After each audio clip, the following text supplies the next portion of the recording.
నిషధరాజ్యాధిపతి అయినటువంటి వాడు వీరసేనుని యొక్క కొడుకు నలమహారాజు.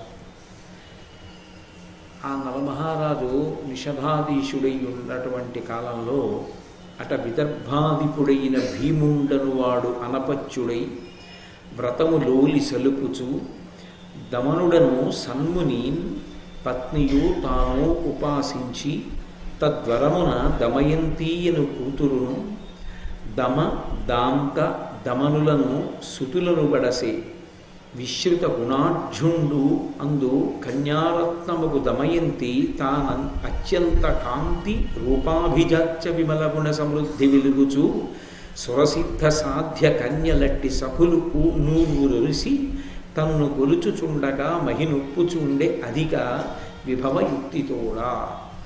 ఒకానొకప్పుడు విదర్భాధిపుడైనటువంటి వాడంటే విదర్భ దేశాన్ని పరిపాలించినటువంటి మహారాజు పేరు భీముడు.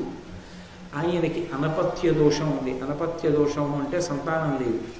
సంతానం లేని కారణం చేత ఆయన సంతానాలని పొందాలి అనేటటువంటి కోరికతో ఒకానొకప్పుడు దమనుడు అనబడేటటువంటి ఒక సన్ముని, అంటే పరమేశ్వరుని యందు చిత్తము కలిగినటువంటి వాడు, విశేష తేజో సంపన్నుడైనటువంటి దమనుడనేటటువంటి మునిని ఆశ్రయించి సేవించాడు. మనకి భారతంలో ప్రత్యేకించి ఇలా సంతానం లేనప్పుడు మహాత్ములను ఆశ్రయించి వాళ్ళ యొక్క అనుగ్రహం చేత సంతానాన్ని పొందినటువంటి వారు ఎందరో కనపడతారు.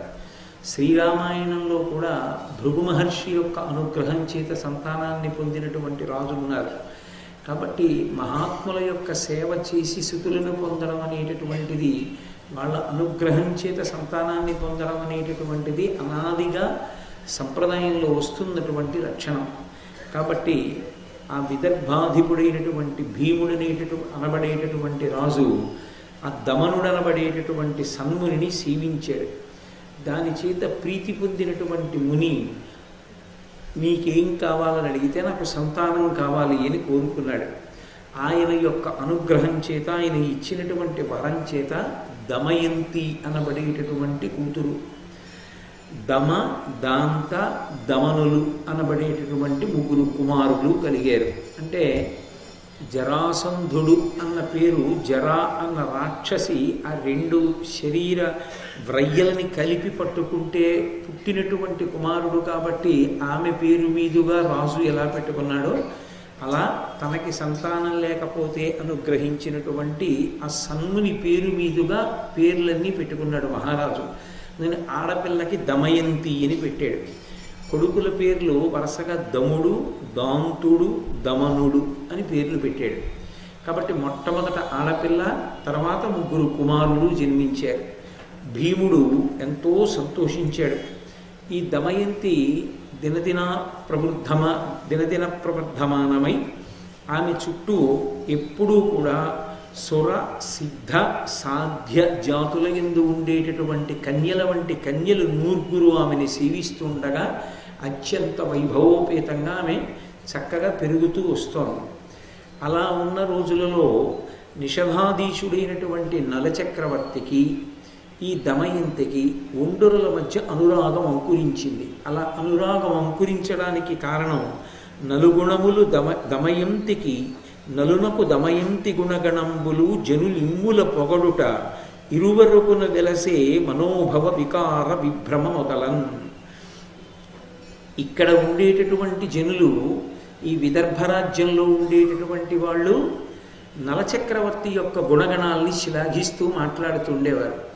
అక్కడ నిషధరాజ్యంలో ఉండేటటువంటి ప్రజలు ఇక్కడ విదర్భదేశంలో పుట్టినటువంటి దమయంతి యొక్క గుణగణములను స్తోత్రం చేస్తూ మాట్లాడుతుండేవారు. కాబట్టి దమయంతికి నలుని యందు, నలునికి దమయంతి యందు అనురాగం అంకురించింది. వారు ఒండరులు ఒకరి యందు ఒకరు శృంగార భావనని పొందారు. ఒకానొక రోజున నలచక్రవర్తి తన యొక్క స్నేహితులతో కలిసి అంతఃపుర ప్రాంగణమునందు విహారం చేస్తున్నాడు. అప్పుడు అనేకమైనటువంటి హంసలు ఆకాశంలో ఎగురుతున్నాయి. ఆ ఎగురుతున్న హంసలన్నీ ఆ తోటలో కిందకి దిగాయి. అది పరమేశ్వరాజ్ఞ. ఆ కిందకి దిగినటువంటి హంసల్ని చూసి నలుడు, నలుని స్నేహితుడు వాటిని పట్టుకోవాలని పరిగెత్తారు. వీరసేనసుతుడు వీరుండు హంసల నడబెడంగు చూచి నగుచు వాని నెగిచి ఎగిచి అందు నెగయకుండగా ఒక్క హంస పట్టుకొనియే అతి రయమున. అనేకమైనటువంటి హంసలు, ఒక 100 హంసల దగ్గరలో అక్కడ కిందకి దిగితే వాటిని పట్టుకోవాలని ప్రయత్నం చేశారు. మిగిలిన హంసలన్నీ ఆకాశంలోకి ఎగిరిపోయాయి. కానీ నలచక్రవర్తికి మాత్రం ఒక్క హంస దొరికిపోయింది. ఆయన హంసని పట్టుకున్నాడు. పట్టుకుంటే ఆ హంసకి కించిత్ భయం కలిగింది.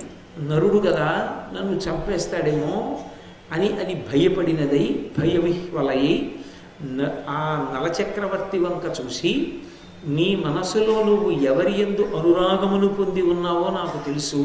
నువ్వు దమయంతి యందు అనురాగమును పొంది ఉన్నావు. నువ్వు నాకు అపకారం చెయ్యకుండా విడిచిపెట్టేస్తే నీ గుణగణములను తీసుకెళ్ళి దమయంతి దగ్గర శ్లాఘించి నీకు దమయంతికి వివాహం జరిగేటట్టుగా నేను అవకాశాన్ని ఏర్పాటు చేస్తాను. కాబట్టి నన్ను విడిచిపెట్టవలసింది అని ప్రార్థన చేసింది హంస రాయబారం. చిత్రనళీయము అని ఒక పుస్తకం, మహాభారతంలో ఉన్నటువంటి నలోపాఖ్యానం గురించి కాదు నేను మాట్లాడుతున్నది. చిత్రనళీయము అని ఈ నలదమయంతుల యొక్క చరిత్రయే ఒక పుస్తకంగా వచ్చింది. అందులో చిత్ర అన్న ఆవిడ దమయంతీదేవి యొక్క చెలికెత్తి. అసలు ఆ చిత్ర అన్న ఆవిడ నలుడితో మాట్లాడుతుంది. ఆయన బాహుకుడిగా ఉన్నప్పుడు మాట్లాడినటువంటి మాట తీరికి ముగ్ధుడై రచించిన కవే చిత్రనళీయము అని పేరు పెట్టుకున్నాడు. అది చాలా హృద్యంగా ఉంటుంది ఆ పుస్తకం. మహాభారతంలో నన్నయ్య గారు చేసిన రచనని నేను తక్కువ చేశాను నా ఉద్దేశ్యం కాదు. ఏదో కాకతాళీయంగా నాకు జ్ఞాపకం వచ్చి ఆ మాట అన్నాను అంతే నేను.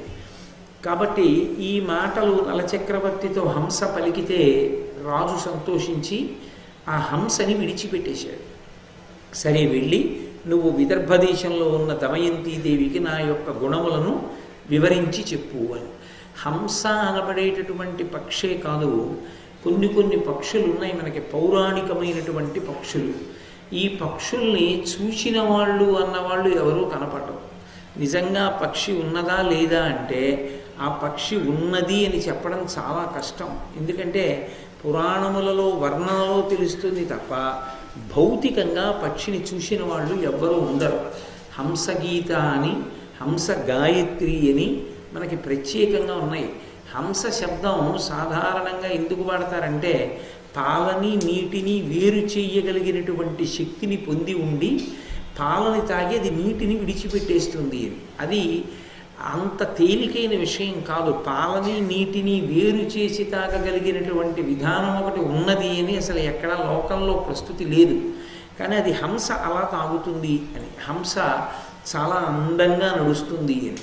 కానీ దాన్ని వైదికమైనటువంటి అన్వయం చేసినప్పుడు హంస అనేటటువంటి పక్షికి అర్థమేమి అంటే జగత్తు, జీవుడు ఈ రెండిటిని వేరు చేసి, లేదా బ్రహ్మము జగత్ ఈ రెండిటిని వేరు చేసి బ్రహ్మమును అనుభవించి జగత్తుని విడిచిపెట్టగలిగినటువంటి సాధకుడైనటువంటి యోగి పుంగవుడు ఎవరుంటారో ఆయన్నే హంస, పరమహంస అని పిలుస్తూ ఉంటారు.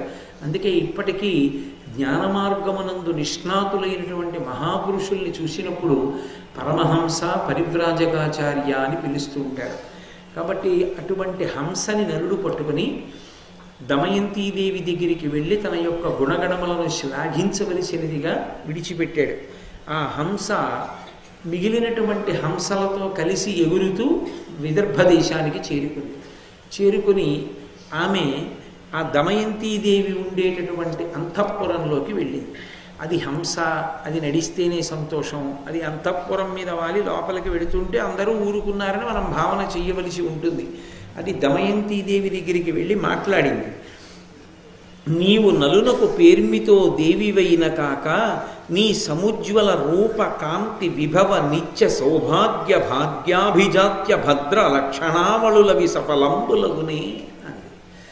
ఓ దమయంతి, నీ ఎందు విశేషమైనటువంటి గుణావళులు ఉన్నాయి. ఇన్ని గుణములో ఉన్నాయి. సముజ్వల రూపము, చాలా గొప్పదైనటువంటి రూపము, జ్యుతి, కాంతి, విభవము, వైభవము, నిత్య సౌభాగ్య భాగ్యాభిజాత్య భద్ర లక్షణావళులవి. ఇన్ని మంచి మంచి లక్షణములు ఉన్నటువంటి నీకు తగినటువంటి భర్త లభిస్తే కదూ అది అందంగా శోభిల్లేది. తగిన భర్త లభించకపోతే ఏదో కాకి ముక్కుకి దొండపండులో ఉంటుంది. నీకు తగినటువంటి భర్త ఈ భూమండలంలో ఒక్కడే ఉన్నాడు, ఆయనే నలచక్రవర్తి. ఆ నలమహారాజుని నువ్వు వివాహం చేసుకుంటే మీ ఇద్దరి యొక్క జంట చూడడానికి ముచ్చటగా ఉంటుంది. నీకెన్ని గుణాలు ఉన్నాయో ఆయనకన్ని గుణాలు ఉన్నాయి. అన్ని అక్షౌహిణిల సైన్యం ఉన్నవాడు, ఈ ఎన్నో రాజ్యములను గెలిచినటువంటి వాడు. కాబట్టి తప్పకుండా నువ్వు ఆయన్ని వివాహం చేసుకోవాలి అని ప్రతిపాదన చేసింది. అప్పటికే నలుని యందు మనస్సు కలిగినటువంటి దమయంతీదేవి నలుని యొక్క గుణములు తన ముందర శ్లాఘింపబడినటువంటి కారణం చేత హంస చేసినటువంటి రాయబారం వల్ల ఎంతో సంతోషించినదై నలుణ్ణే వివాహం చేసుకోవాలి అని లోపల ఆ ఆయన యందు నలుని యందు పెరిగిపోయినటువంటి ప్రీతి వలన విరహతాపాన్ని అనుభవిస్తోంది. కవులు దాన్ని బహుభంగిమల వర్ణిస్తారు. ఏదో చిగురుటాకుల శయ్య మీద పడుకుంది అని. అవి గ్రంథంలో చదువుకోవలసిన విషయాలు, అవి పెద్ద తత్వ సంబంధమైనవి కావు, అవన్నీ చెప్పవలసిన అవసరం ఏమి ఉండవు. కాబట్టి ఆమె శృంగార వికారములను పొందింది. అక్కడ నలుడు కూడా అలాగే శృంగార భావములను పొందాడు. కూతురు ఎందుకు ఇలా అయిపోతుంది, ఎందుకు ఇలా చిక్కిపోతుంది, ఆమె ఎందుకు అన్నం తింటలేదు అన్న విషయాన్ని చెలికెత్తెల వలన తెలుసుకున్నాడు. తండ్రి అయినటువంటి విదర్భ రాజ్యాధిపతి అయిన భీముడు ఈ పిల్ల నలమహారాజుని వివాహం చేసుకోవాలనుకుంటోంది. ఆ నలమహారాజుని చూసిందా ఈమె? చూడలేదు. కేవలం ఆయన యొక్క గుణగణములను వింది. ఆయన అంతటి కీర్తివంతుడే. కానీ వీళ్ళిద్దరికీ వివాహం ఎలా జరుగుతుంది అని ఆలోచించి ఆయన నేను స్వయంవరాన్ని ప్రకటిస్తాను. స్వయంవరము అని ఆ రోజుల్లో ఒక ప్రక్రియ. ఆడపిల్ల పెళ్లి చేయడానికి ఆ తండ్రి గారు స్వయంవరం ఏర్పాటు చేస్తే రాజులందరూ వచ్చి కూర్చుంటారు. ఒక తెల్లని పూల దండ పట్టిస్తారు ఆడపిల్ల చేతికి. ఆమె ముందు నడుస్తుంటే చిలికెత్తెలు నడుస్తూ ఆసనాల్లో కూర్చున్నటువంటి ఒక్కొక్క రాజు దగ్గరికి వచ్చి ఆ రాజు యొక్క వైభవాన్ని పౌరుష ప్రతాపాల్ని వర్ణిస్తారు. ఆమె ఆయనని భర్తగా స్వీకరించాలి అనుకుంటే ఆయన మెడలో పుష్పమాల వేస్తుంది, కాదనుకుంటే విని ముందుకెళ్ళిపోతుంది. అక్కడితో ఆయన ఆశ విడిచిపెట్టి వేరొక స్వయంవరం ఏదైనా ఉంటే చూసుకోవడం, లేకపోతే ఎవరైనా ఉంటే వివాహం చేసుకోవడం. కాబట్టి ఆ స్వయంవరాన్ని ప్రకటన చేస్తే దమయంతీదేవికి నలచక్రవర్తిని వివాహం చేసుకునేటటువంటి అవకాశం నేను కల్పించిన వాడనవుతానని కూతురు మీద ఉన్నటువంటి ప్రేమ చేత ఆ భీముడు స్వయంవరాన్ని ప్రకటించాడు. ఇందులో మళ్ళీ ఈ స్వయంవరంలో కొంత జాగ్రత్త తీసుకునే వాళ్ళు ఉంటారు. ఆ స్వయంవర ప్రకటన చేసేటప్పుడు బలానా వాడికే నా కూతుర్నివ్వాలనేటటువంటి కోరికతో స్వయంవరం పెడతారు కొంతమంది. అలా ఎందుకు పెడతారంటే తను ఎవరికి పిల్లనిద్దాం అనుకున్నాడో అతను కనపడడం మానేస్తుంటాడు. అలా జరిగింది. ఆ భారతంలోని తన కూతుర్ని తీసుకెళ్ళి ద్రౌపదీదేవిని ద్రౌపద మహారాజు అర్జునుడికి ఇచ్చి వివాహం చేయాలనుకున్నాడు. కానీ అప్పుడు ఆ లాక్షాగృహ దహనం జరిగినటువంటి కారణం చేత బ్రాహ్మణ వేషాల్లో తిరుగుతున్నారు పాండవులు. అర్జునుడు తప్ప వేరొకడు కొట్టలేడని మత్స్యయంత్రం పెట్టి మత్స్యయంత్రం కొట్టిన వాడికి పిల్లనిస్తానన్నాడు. వీర్యశుల్క అంటారు అప్పుడు. అంటే తండ్రి ఏది చేస్తే పిల్లనిస్తానంటాడో అది చేసిన వాడికి ఆ పిల్లనిచ్చి పెళ్లి చేస్తారు. సరే ఒక్కొక్కళ్ళు వస్తారు, ప్రయత్నం చేస్తారు, ఈశ్వర నిర్ణయం ఎలా ఉంటే అలా జరుగుతుంది. అందుకే ఆ బాణాలన్నీ నల్లపూసంత మేరలో తప్పిపోయాయి. ఒక్క అర్జునుడు మాత్రమే మత్స్యయంత్రాన్ని భేదించగలిగాడు. ద్రౌపదీదేవి తర్వాతి కాలంలో వేరువేరు కారణముల చేత పాండవులకందరికీ భార్య కాగలిగింది. కాబట్టి ఈయన భీముడు ఆ వైదర్భుడు నిఖిల ధరామలయములోన కలగు రాజన్యుల నానా విషయాధీశ్వరులను రావించెంత స్వయంవర వ్యాజమునన్. ఆ భీముడు భూమండలంలో ఉన్నటువంటి అనేక మంది రాజులకు ఆహ్వానం పంపాడు. మీరు రావలసింది, నా కూతురికి స్వయంవరం ప్రకటిస్తున్నాను. ఏదో స్వయంవరం ప్రకటించారు కదా అని ఏం వెళ్ళిపోరు రాజులందరూ. అలా వెళ్ళిపోవాలంటే అంతమంది రాజులు వెళ్ళాలి అంటే ఆమె అంత గొప్ప గుణములు కలిగినటువంటిదై ఉండాలి, అంత అందచందములు కలిగినదై ఉండాలి, అంత జగద్విఖ్యాతి పొందినదై ఉండాలి. ఆమె ఏదో జగదేక సుందరి అన్న పేరు పొందినదై ఉంటే, అప్పటికే కీర్తి వ్యాపించి ఉంటే ఆమెని భార్యగా పొందాలన్న కోరికతో అంతమంది రాజులు బయలుదేరి వెడుతుంటారు స్వయంవరాలకి. దమయంతికి అప్పటికే అతిలోక సుందరి అనబడేటటువంటి పేరు ఉన్న కారణం చేత అందరు మహారాజులు స్వయంవరానికి బయలుదేరారు. వాళ్లతో పాటే నలుడు కూడా బయలుదేరుతున్నాడు. ఈ బయలుదేరుతున్న సందర్భంలోనే ఒక విచిత్రం జరిగింది. పర్వతుడు నారదుడు అని వీళ్ళిద్దరూ దేవమునులు.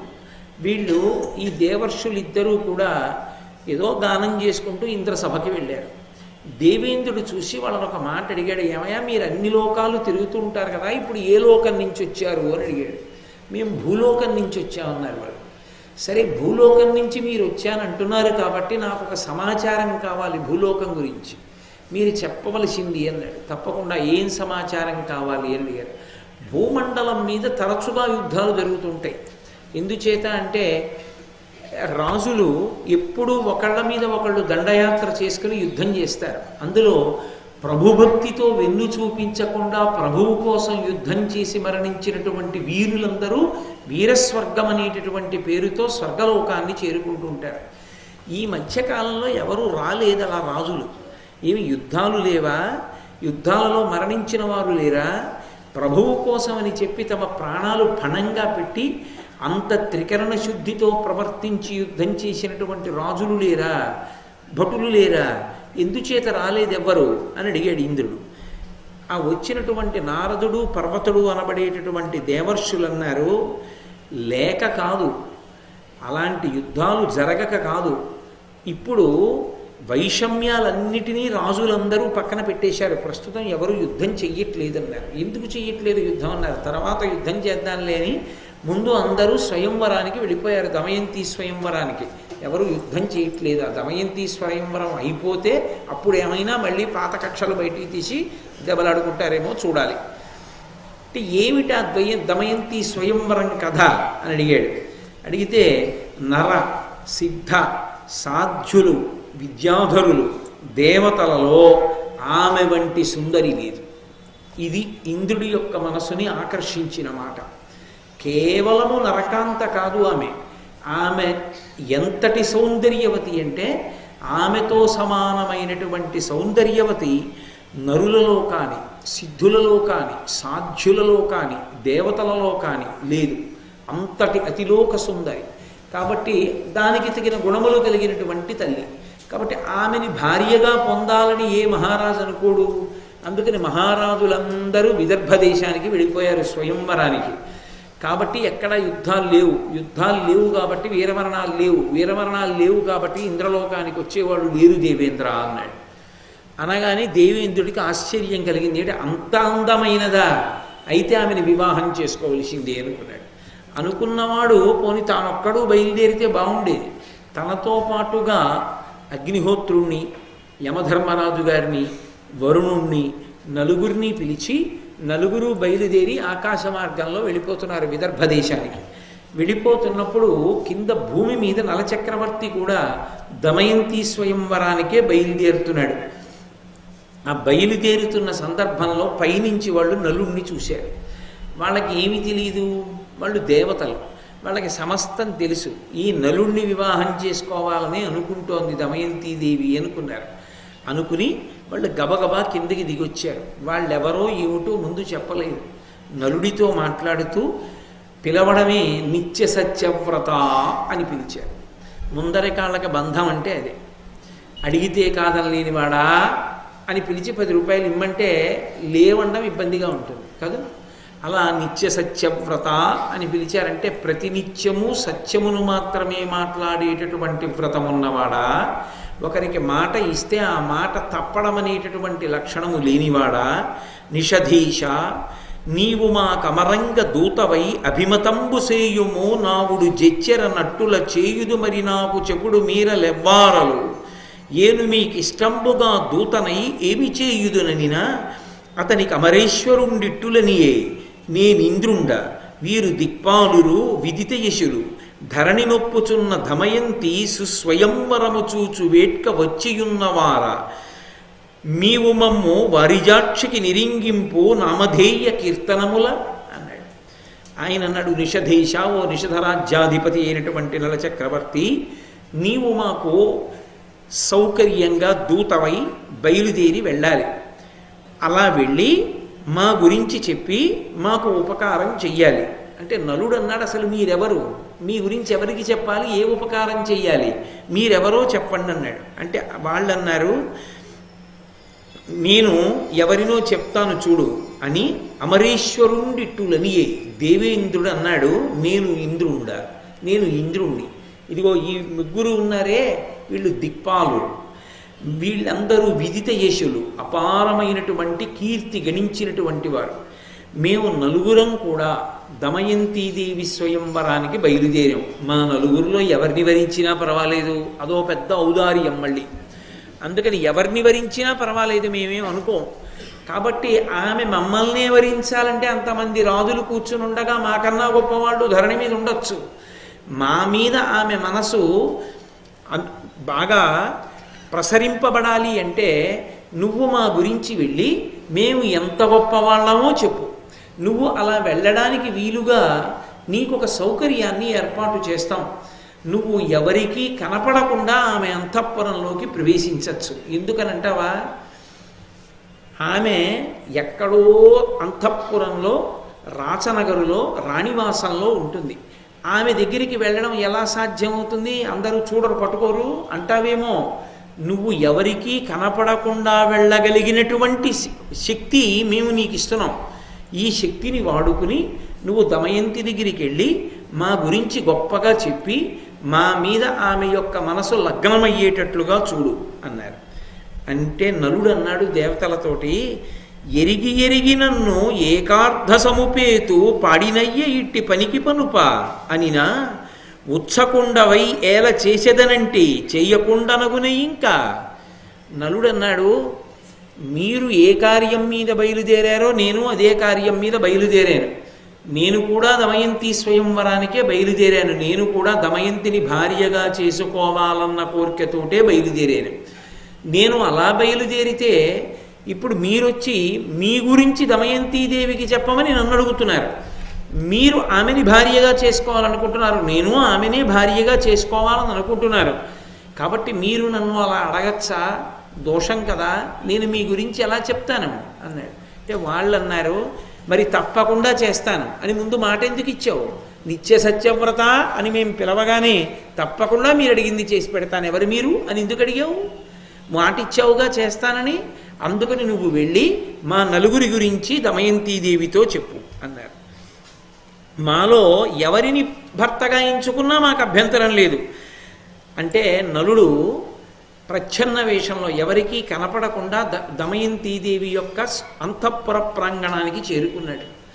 లోపలికి వెళ్ళాడు. ఆ చుట్టూ ఉన్నటువంటి పరిచారికలు ఆమెకేదో పూలదండలు కట్టి ఆమెకి అలంకారం చేస్తూ ఆమెకి సపర్యలు చేస్తున్నారు. నలుడు గురించి మాట్లాడుకుంటున్నారు ఆ చెలికెత్తలు దమయంతీదేవి. ఎదురుగుండా నలుడు కనబడ్డాడు. అప్పటి వరకు నలచక్రవర్తిని ఆమె చూడలేదు, నలుడి గుణగణములను మాత్రమే వింది. ఆ మిగిలినటువంటి చెలికెత్తెలందరూ ఆశ్చర్యపోయి దిగిపోయారు. ఈమె వెళ్ళి, ఎవరు నువ్వు, ఎలా రాగలిగావు అంతఃపురంలోకి? చండశాసనుడైనటువంటి మా తండ్రి విదర్భదేశాధిపతి అయినటువంటి భీముడు పరిపాలిస్తుండగా అంతఃపుర ప్రవేశం చెయ్యడం అనేటటువంటిది అత్యంత దోషమని నీకు తెలీదా? ఎలా వచ్చావు అంతఃపురంలోకి, ఎందుకు వచ్చావు అంది. నేను నలుణ్ణి అన్నాడు ఆయన. ఆయన నేను నలుణ్ణి అనేటప్పటికీ ఆమె ఎంతో సంతోషపడిపోయి అసలు ఈ స్వయంవరం అంతా నీ కొరకే ఏర్పాటు చేయబడింది, ఎలాగైనా నిన్ను రప్పించాలనే మా నాన్నగారి ప్రణాళిక, నా మనసు నీ ఎందు కుదురుకున్నది కనుక నేను నిన్ను వివాహం చేసుకుంటాను అని అన్నది. అంటే ఆయన అన్నాడు, కాదు కాదు, నలుగురు దిక్పాలకులు నన్ను దూతగా పంపారు, ఈ మాటలు నీకు చెప్పమన్నారు. వాళ్ళు సామాన్యులు కారు. ఒకడు ఇంద్రుడు, ఒకడు అగ్ని, ఒకడు యముడు, ఒకడు వరుణుడు. ఈ నలుగురు కూడా ఏ ఒక్కరైనా సరే నువ్వు వరించవచ్చు ఈ నలుగురిలో. కాబట్టి వాళ్ళ గుణగణములను నీ దగ్గర చెప్పమని వాళ్ళు నన్ను పంపించారు. నీ యొద్దకు గుర్తించిరి మాయం దొక్కరు అభీష్టమతి వరియింపం తోయజముకి ప్రార్థింపము మా అందరకును ప్రియం అమర్పము ప్రీతిన్. నువ్వు వెళ్ళి మా గుణాలని చెప్పి మాలో ఒకరిని వరించేటట్టుగా చెయ్యమని ఆ నలుగురు పంపించారు, అందుకు వచ్చాను. కాబట్టి నువ్వు వాళ్ళల్లో ఎవరినైనా ఒకరిని పతిగా ఎంచుకో అన్నాడు. అంటే ఆవిడంది, నేను మానసికంగా ఎప్పుడో నిన్ను వరించి ఉన్నాను, నిన్నే భర్తగా భావన చేసిన దానను. ఇప్పుడు కొత్తగా దేవతలు వివాహం చేసుకుంటానన్నారు కదా అని మలిన మనస్కనైనటువంటి నేను వేరొకరిని వివాహం చేసుకునేదానను కాను. వారి యందు నాకు పూజ్య భావన ఉంది, వారిని గౌరవిస్తాను. కానీ నా మనసులో నిన్ను భర్తగా భావన చేశాను. ఆ భర్తగా భావన చేసిన తరువాత వేరొకరిని భర్తగా భావన చెయ్యడం అన్నది మాత్రం నాకు సాధ్యమయ్యే విషయం కాదు. ఇది పవిత్రత అన్న మాటకు అర్థం. అది ఒక ఆడపిల్ల మనసులో ఈయన నాకు భర్త అయ్యే అవకాశం ఉందనేటటువంటి భావన పెద్దవాళ్ళు కల్పించకూడదు. పెద్దవాళ్ళు అలా కల్పిస్తే ఆమె యొక్క మనస్సు మలినమవుతుంది. ఒక పురుషుణ్ణి భర్తగా భావన చేసి ఏ కారణం చేతనైనా ఆ పురుషుణ్ణి కాదని వేరొక పురుషుణ్ణి భర్తగా స్వీకరించడం మానసిక వ్యభిచారం వంటిది. అది కాబట్టి ఎంత జాగ్రత్తగా మాట్లాడిందో చూడండి ఆవిడ. నేను నిన్ను భర్తగా స్వీకరించాను, మనసులో నీ గుణములను విన్నదాననై నిన్నే భర్త అనుకున్నాను. కాబట్టి వారు పూజనీయులు, నేను గర్హించను. వారు కోరవచ్చు, దోషం లేదు, కానీ నేను కోరను. నేను నీకు భార్యనే అవుతాను. కాబట్టి నీవే నాకు భర్తవి. ఏనేడా ఇంద్రాదులేడా వారలకు ఎప్పుడు మ్రొక్కుదు. నేను నీ ధనమ భూనాథ, నీ గుణంబులు హంసచేత పొలుపుగా విని మనంబున నిలిపియున్నదాన. భవన్ నిమిత్తమున ఇట్లకిల దారుణీనాథ సార్ధంబు రావింపగా ఇప్పుడు వలసె లోకఖ్యాత కీర్తి కరుణించి పతిబుద్ధి కావింపు మిందు అందవిడ. అసలు ఈ పద్యం భారత జాతిలో ఒక ఆడదాని యొక్క పరిణితి కలిగినటువంటి మనస్సుకి నిదర్శనం. దమయంతి పెళ్ళి కాకముందు ఎంత పరిణితితో మాట్లాడుతుందో, పెళ్ళి అయిన తరువాత మళ్ళీ తన నుంచి విడిపోయినటువంటి నలచక్రవర్తిని తిరిగి పొందడంలో కూడా ఈ పరిణితి ఆశాంతం కనపడుతుంది ఆవిడ యందు. ఒక ఆడది ఎంత తెలివితేటలుగా ఉంటుందో, తెలివితేటలు అంటే ఏదో ఎదుటివారిని మాయపుచ్చడానికి పనికొచ్చే తెలివితేటలు కావు. శాస్త్రవిహితమైనటువంటి ప్రవర్తన యందు ఎంత పరిణితితో కూడినటువంటి మనస్సుతో ఉంటారు అన్న విషయాన్ని ఆలోచించినప్పుడు చాలా ఆశ్చర్యకరంగా ఉంటుంది. ఏనేడా, నేనెక్కడా, ఇంద్రాదులేడా, ఇంద్రాదులెక్కడ, వారలకు ఎప్పుడూ మొక్కుదు, నేను వాళ్ళకి ఎప్పుడూ నమస్కారం చేస్తాను, నేను వాళ్ళని తక్కువ చేసి మాట్లాడను. కానీ నేను నీ ధనమ భూనాథ, ఓ భూనాథుడా, నేను నీ ధనాన్ని, అంటే నేను నీదానను. నీ గుణంబులు హంసచేత పొలుపుగా విని మనంబున నిలిపియున్నదాన. హంస వలన నీ గుణాలన్నింటినీ విన్నదాననై నా మనసులో నిన్ను ప్రతిష్ఠ చేశాను. భర్త అన్న భావన చేశాను. భర్త అన్న భావన నేను చేసేసిన తరువాత ఇక మళ్ళీ వేరొకరిని ఆ భావనతో చూడడం కుదరదు. కాబట్టి నువ్వే నా భర్తవి, అందుకే స్వయంవరానికి ఆహ్వానించడం జరిగింది. నేను వరమాల నీ మెడలోనే వేసి ఉండేదానని. కాబట్టి ఇప్పుడు నన్ను వేరొకరికి ఇవ్వడానికి నువ్వు ప్రయత్నం చెయ్యకూడదు, మాట్లాడకూడదు. ఎందుకని నేను నీ ధనమా, ఇప్పుడు నేను నీ ధనాన్ని, నీ ధనాన్నైనటువంటి నన్ను పట్టుకెళ్ళి వేరొకరికి ఇచ్చేస్తాను అనడం ఎవరినైనా అలా చెయ్యొచ్చేమో, కానీ భార్యని పట్టుకెళ్ళి వేరొకరికి ఇవ్వడం అన్నది ఉండదుగా. అది పురుషుని యందు దోషం అవుతుంది. కాబట్టి ఇక నువ్వు మాట్లాడవద్దు అంటే, నలుడు దూతగా వచ్చాడు కనుక దిక్పాలురు పనుపున ఇంకేమైనా ఎక్కువ మాట్లాడతాడేమో, ఆమె వినడానికి సిద్ధంగా లేదు. అసలు వినడం కూడా దోషమే. కాబట్టి నేను అలా వినకూడదు అందామె. కాబట్టి పులుపుగా విని మనంబున నిలిపియున్నదాన భవన్ నిమిత్తమున ఇట్లకిల దారుణినాథ సార్ధంబురా వింపగా ఇప్పుడు వలసె లోకఖ్యాత కీర్తి. అసలు మహారాజులందరినీ పిలిపించడానికి కారణం ఏమిటో తెలుసా? నీ మెడలో వరమాల వెయ్యడానికి. అక్కడికి వచ్చిన తరువాత, పరిచయం చేసిన తరువాత అందులో ఎవరినో ఒకరిని భర్తగా ఎంచుకోవడం కాదు. నా మనసులో నలమహారాజు గారికే మెడలో వరమాల వెయ్యాలని నేను నిర్ణయం చేసేసుకున్నాను. కాబట్టి మా నాన్నగారు నీకొక్కడికే కబురు చేస్తే రాజలోకంలో భేదం వస్తుందని అందరి రాజుల్ని పిలిచి, నీకు నలుడు ఇష్టం కనుక అక్కడైనా చేసేది ఇష్టమైన వాడి మెడలో వేయడమే కనుక రాజలోకమునందు విభేదం రాకుండా ఉండడానికి అంతర్లీనంగా చేసినటువంటి ప్రణాళిక నిన్ను రప్పించడం కోసమే చేశాం. కాబట్టి నీ మెడలోనే నేను పుష్పహారం వెయ్యాలి, అంతేకాని నువ్వు ఇప్పుడు ఎవరో దిక్పాలుర మెడలో హారం వేయమని నాకు చెప్పకూడదు. కరుణించి పతిబుద్ధి కావింపు మిందు, నేను నీ ఎందు ఎలా పతిబుద్ధి పెట్టానో అలా నా ఎందు నువ్వు పతిబుద్ధి పెట్టు. అంటే నేను నీ భార్యనన్న భావనని నువ్వు పొందు. అప్పుడేమవుతుంది, మన ఇద్దరి మనసులు శౌచంతో ఉంటాయి. లేకపోతే నేను నిన్ను భర్తగా భావన చేస్తుంటే, నువ్వు వేరొకరిని భర్తగా పొందమని మాట్లాడుతుంటే, నాకు నీ ఎందు చులకన భావం అంకురించి ధిక్కరించి మాట్లాడితే నాకు దోషం వస్తుంది. అసలు ఈ పద్యం భారతదేశంలో ఉండేటటువంటి స్త్రీ యొక్క పరిణతికి, వాళ్ళకి శాస్త్రం మీద ఉండేటటువంటి నమ్మకానికి, భర్త అన్న 2 అక్షరాలకి, ఒక పురుషుని యందు వాళ్ళకు ఉండేటటువంటి ఆరాధన భావనకి, పతిగా మనసులో ఒకరిని భావన చేస్తే ఎంత పవిత్రమైనటువంటి భావనగా దాని యందు ఉంచుకుంటారు అన్నదానికి ఇదొక మచ్చు తునక. భారతీయ సంస్కృతికి అంతటికీ కూడా ఈ పద్యం దర్పణం పట్టింది. కాబట్టి నాకు ఈ పద్యం చదువుతున్నప్పుడు ఒక విషయం జ్ఞాపకానికి వస్తుంది. నేను సందర్భం చెప్పడం సభాముఖంగా బాగుండదు, కానీ నాతో ఒకానొక సందర్భంలో ఒక ఆయన ఒక మాట అన్నాడు. మా అమ్మాయితో చెప్పలేదండి ఈ విషయాలు ఏవి అన్నాడు ఒకప్పుడు, ఒక పెళ్లి సంబంధం గురించి. ఎందుకని అని అడిగాను నేను. అంటే ఆయన అన్నాడు నాతోటి, నిశ్చితార్థం దగ్గరకు వచ్చేసిన తర్వాత చెప్తానండి, ఏమో నిశ్చితార్థం అవ్వకముందు నేను చెప్తే నాకు దోషం వస్తుంది, ఏ కారణం చేతనైనా నిశ్చితార్థం జరగలేదనుకోండి, నా కూతురు ఎవరిని భర్తగా ఆమె అనుకుందో మిమ్మల్ని భర్తగా భావన చేస్తోంది కదా మనసులో, నేను చెప్పేస్తే ఇప్పుడు మిమ్మల్ని భర్తగా భావన చేసుకుంటుంది, ఆయన నేను చేసుకుంటానన్నారమ్మా అని నేను చెప్తే మిమ్మల్ని భర్తగా భావన చేస్తుంది. మిమ్మల్ని భర్తగా భావన చేసిన తరువాత ఏ కారణం చేతనైనా నిశ్చితార్థం జరగకపోతే నేను వేరొకరికి నా పిల్లని కన్యాదానం చేసేటప్పుడు సిగ్గుతో కన్యాదానం చెయ్యాలి. ఎందుకంటే అప్పటికే మీ యందు భర్తృభావన పొంది ఉంది నా కూతురు. ఆమెను వేరొకరికిచ్చి వివాహం చేస్తే కన్యాదాతగా నేను సిగ్గుపడాలి, ఆమె తండ్రిగా సిగ్గుపడాలి, నేను పరిణితి చెందినవాడను కానని తెలుస్తుంది. అందుకని ఆ పని నేను చెయ్యనండి, అందుకని నిశ్చితార్థం వరకు చెప్పను, మీరు అంగీకరించారన్న విషయం అన్నాడు. నేను నిజంగా ఆయన సంస్కారానికి సంస్కృతికి తెల్లబోయాను. అబ్బా ఎంత గొప్పగా ఆలోచించాడు రా ఆడపిల్ల తండ్రిగా ఆయన, ఏమి సంస్కృతి పట్ల సమున్నత భావన అని తెల్లబోయాను.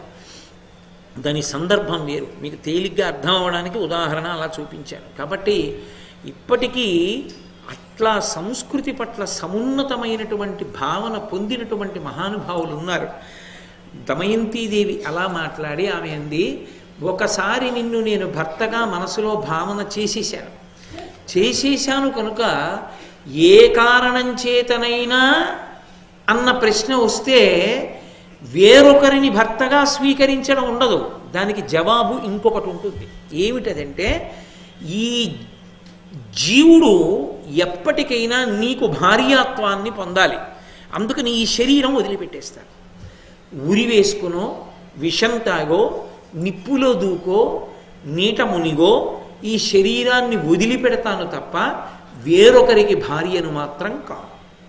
అంటే ఇప్పుడు దమయంతీదేవి ఈ మాటలు మాట్లాడిన తర్వాత నలుడు ఇంకా రాయబారం చెప్పడానికి ఏమైనా ఉంటుందా? ఇంకేం ఉండదు. అంత స్పష్టంగా చెప్పింది ఆవిడ.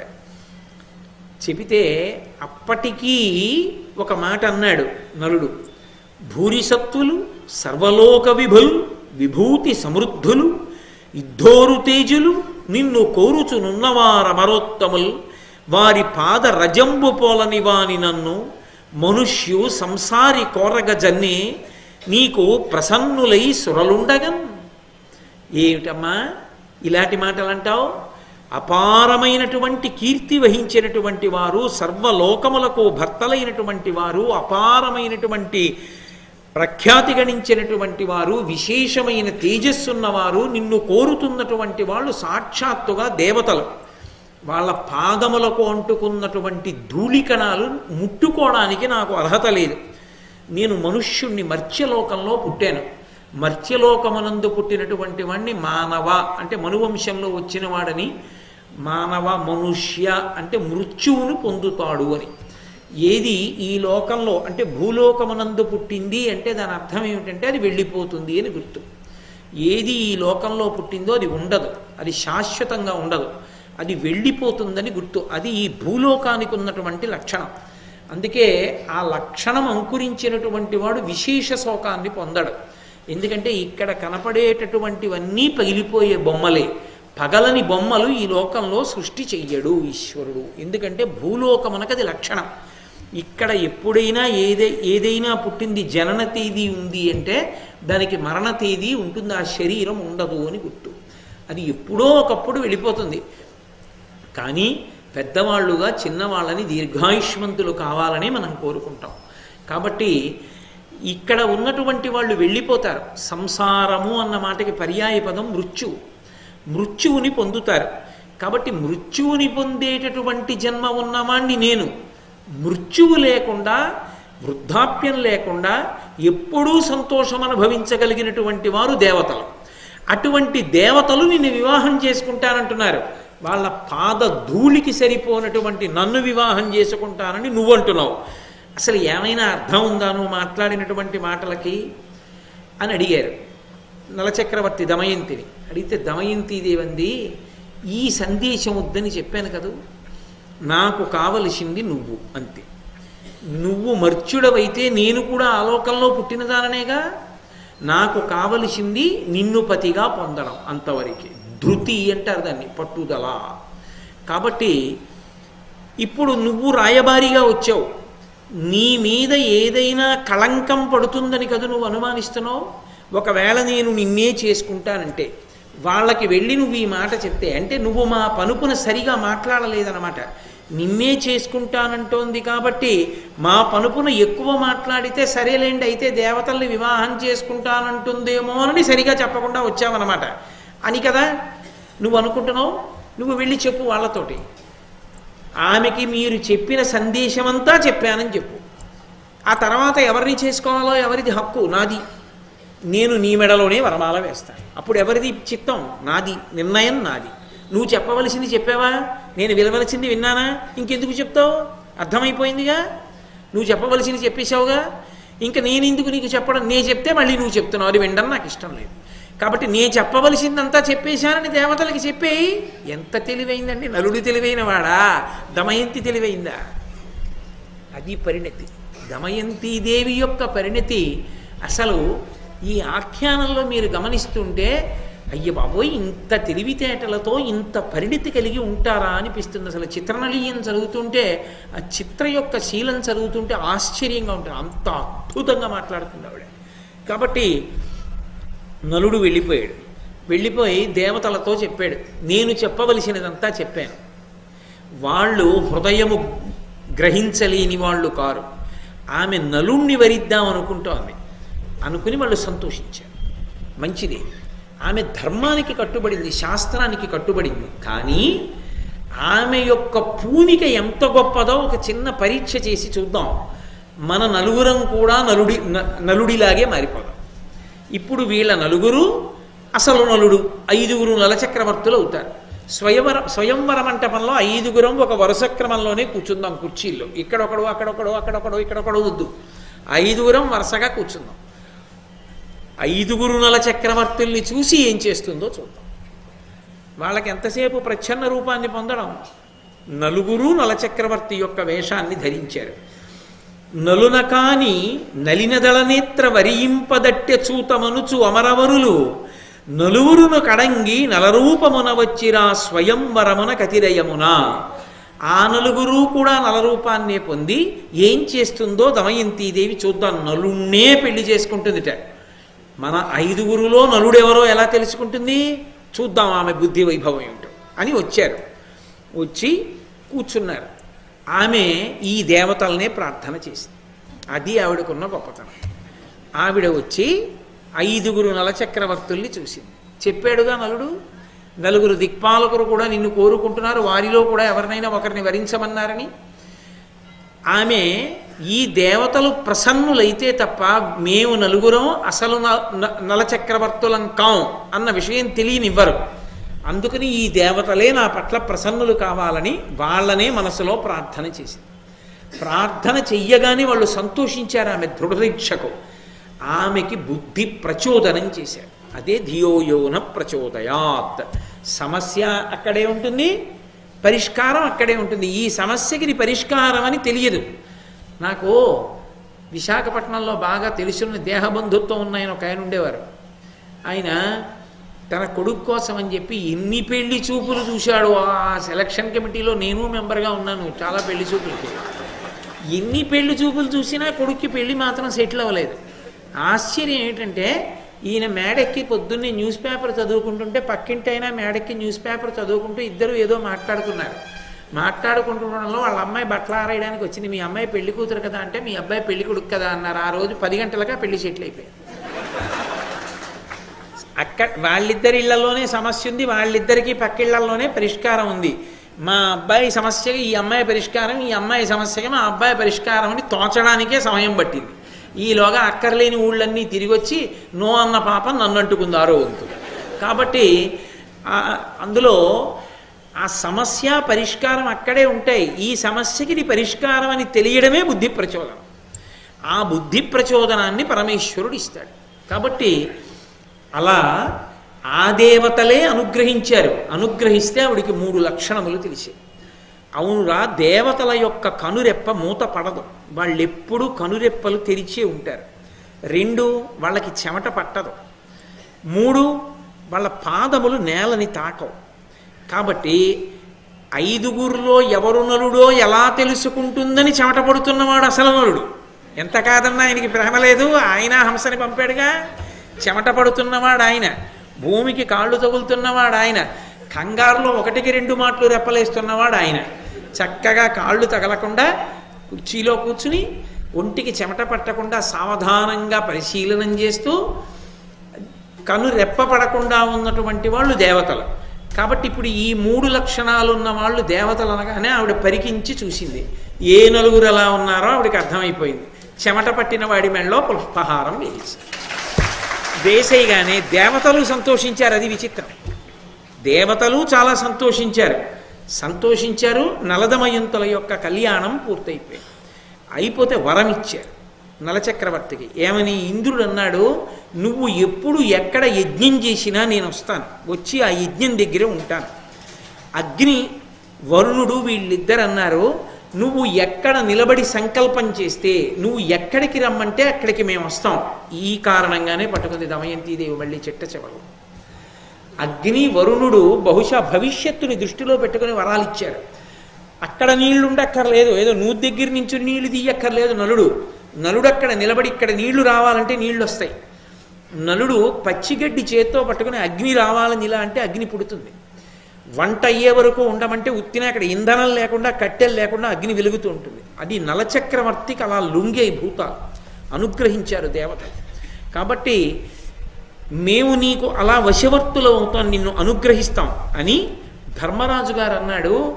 ఎన్ని కష్టాలు వచ్చినా మనసు ధర్మము నుండి విచలితము కాకుండా నిన్ను అనుగ్రహిస్తాను. నీ మనసు ఎప్పుడూ ధర్మమునందే ఉంటుంది. పురాణంలో ధర్మరాజు గారిని, యమధర్మరాజు గారి గురించి పరిశీలిస్తే 2 చేతులెత్తి నమస్కరించబుద్ధి. మహాధర్మమూర్తి, కేవలం ఉసురు తీసేవాడు కాదాయన. ఆయన అంతటి ధర్మమూర్తి వేరొకడు ఉండడు. అందుకే ధర్ము సభయందు అని సభాపర్వంలో విన్నారుగా. అగస్త్యాది మహర్షులతో ఎప్పుడూ ధర్మ నిర్ణయాల గురించి చర్చ చేస్తూ ఉంటాడు ఆయన. అటువంటి దిక్పాలురు నలుగురు కూడా నలమహారాజుకి వరం ఇచ్చారు. అలా వరం నలుడు పొందడానికి కారణం ఎవరు? నిజానికి దమయంతీదేవి. దమయంతీదేవి యొక్క పరిణతి వలన నలుడు అటువంటి వరాలని పొందాడు. చాలా సంతోషంగా కాలం గడిచిపోతోంది.